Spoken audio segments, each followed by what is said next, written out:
5 हिस्से। रूस नाम का एक बहुत बड़ा देश है। वहाँ एक किसान रहता था। एक दिन वह अपने खेतों में काम कर रहा था।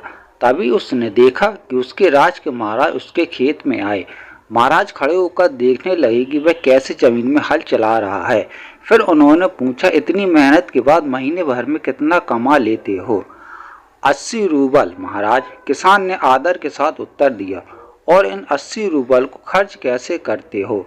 महाराज ने पूछा। महाराज, मैं पूरे पैसों के 5 हिस्से करता हूँ।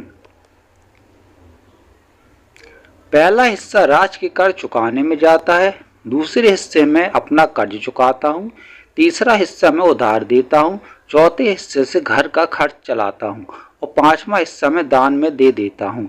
राजा को यह बात सुनकर बड़ा आश्चर्य हुआ। वे समझ नहीं पाए कि कोई व्यक्ति हर महीने उधार भी देता है, उधार चुकाता भी और दान भी देता है। ऐसा कैसे हो सकता है? उन्होंने किसान से कहा, एक हिस्से से तुम राज के कर चुकाते हो, एक से घर का खर्च चलाते हो। यह बात समझ में आई, लेकिन बाकी के 3 हिस्सों वाली बात समझ में नहीं आई। जरा ठीक से समझाओ। महाराज, मेरे पिताजी और माँ ने मुझे बड़ा किया, सब सिखाया। उन्होंने जो कुछ आज तक मेरे लिए किया वह मेरे ऊपर उधार है। अब मेरी बारी है उनकी सेवा करने की, इसलिए एक हिस्सा मैं उनकी देख रेख पर खर्च करता हूँ। इस तरह मैं उनका कर्ज चुकाने की कोशिश करता हूँ।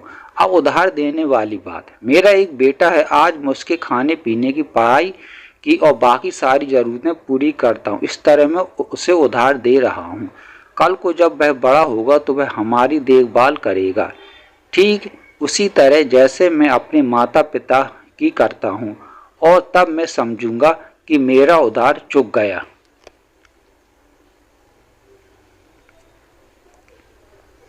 रही बात दान करने की, तो यह एक हिस्सा मैं अपनी बेटी के लिए खर्च करता हूँ।